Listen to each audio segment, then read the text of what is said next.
Salut, c'est Aude, bienvenue sur Serfouette et Binette, la chaîne des néo-jardiniers qui veulent faire leur potager à la maison. Alors dans ce nouvel épisode de Potager Hebdo, je te partage ma semaine au potager avec au programme la plantation des aubergines et des poivrons, l'installation d'un filet à ramer pour les petits pois et le plaisir des premières cueillettes. En cette fin mai, c'est vraiment le moment de mettre le paquet et de s'investir au jardin pour lancer le potager afin de s'assurer cet été de très belles récoltes.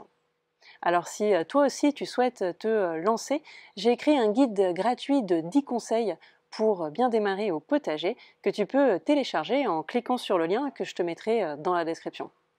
Allez, c'est parti pour les images, let's go!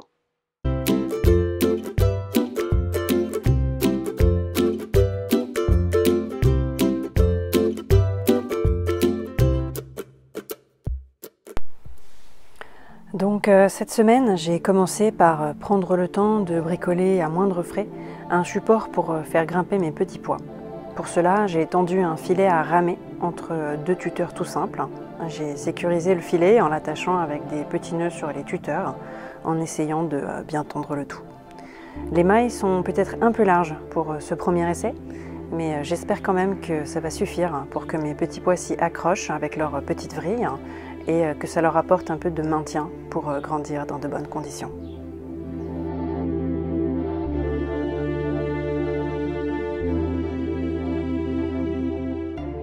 Ensuite, j'ai eu la joie de planter les aubergines et les poivrons au potager. J'avais semé ces graines le 18 mars et après de nombreuses semaines de patience, j'ai enfin obtenu ces plants que je trouve magnifiques, en toute modestie bien sûr. Comme d'habitude, après avoir dépaillé mon sol à l'endroit souhaité, je creuse un trou de plantation un peu plus profond que la motte et je rajoute une ou deux poignées de terreau de plantation qui vient enrichir localement le sol et favorise un bon enracinement. Je retire délicatement le godet et je viens déposer mon plant dans le trou rond, puis je rabats la terre autour du pied en tassant bien. J'arrose copieusement pour favoriser une bonne reprise et puis je mets en place le tuteur tout de suite avant d'oublier.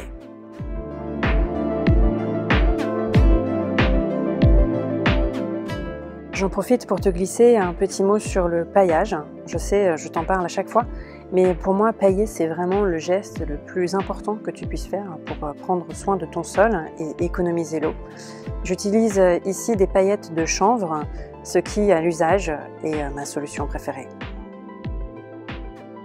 Pour l'aubergine, le principe est le même que pour le poivron. Il faut savoir que la levée est assez longue. Il faut compter bien entre 8 à 10 semaines avant la mise en place au potager. Et l'aubergine est très sensible aux conditions de température qui doit être constante autour de 20, si ce n'est 25 degrés pour assurer une bonne réussite.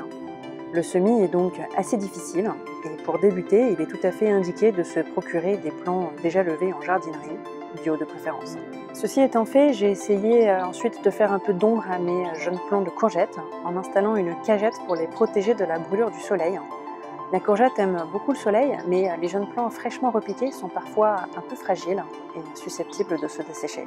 Sinon, pendant ce temps-là, il y avait du monde au potager. Alors que ça bourdonne autour de la ciboulette en fleurs, j'ai aperçu la compagnie de nombreuses coccinelles venues en renfort pour lutter contre ces satanés pucerons qui s'invitent au jardin, comme ici sur cette bourrache qui marque un peu le coup. Les coccinelles sont également arrivées à point nommé pour défendre mon jeune prunier, déjà bien affaibli par les pucerons, et alors que j'allais me résoudre à traiter de façon moins naturelle. C'est rassurant de voir que la nature se régule et porte en elle les mécanismes pour restaurer les écosystèmes déstabilisés. N'en déplaise au bourdon, j'ai taillé un peu ma ciboulette qui avait explosé ces dernières semaines et venait empiéter un peu trop sur les carrés voisins, avec des tiges qui plient sous le poids des fleurs. Donc j'en ai profité pour faire une belle récolte de ciboulette que je cisèle immédiatement et que je conserve prête à l'emploi au congélateur. Comme Picard, mais en mieux.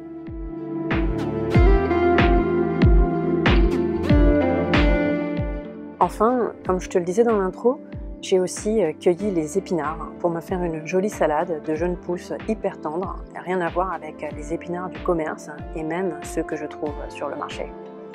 Comme tu le vois, il ne fallait pas trop tarder non plus car les épinards craignent la chaleur et montent en graines rapidement. Et pour booster ma salade de jeunes pousses d'épinards, j'ai également cueilli une petite botte de radis Et là, je te dis pas le plaisir de cuisiner et de déguster des bons produits du jardin, plus frais que frais, et cultivés au-delà de tout soupçon sans aucun intrant chimique. Dans les prochains jours, ce sera le tour de ces magnifiques salades Batavia qui me semblent tout à fait prêtes à être cueillies elles aussi. Voilà pour ce potager hebdo, j'espère que la vidéo t'a plu. Comme chaque semaine, je m'applique à te faire de jolies images du potager pour te communiquer cette passion et qui sait t'inspirer peut-être toi aussi à te lancer au potager. En tout cas, si c'est le cas, mets-moi des pouces et n'hésite pas à partager autour de toi. On se retrouve très vite pour de nouvelles vidéos au potager. D'ici là, jardine bien. Ciao!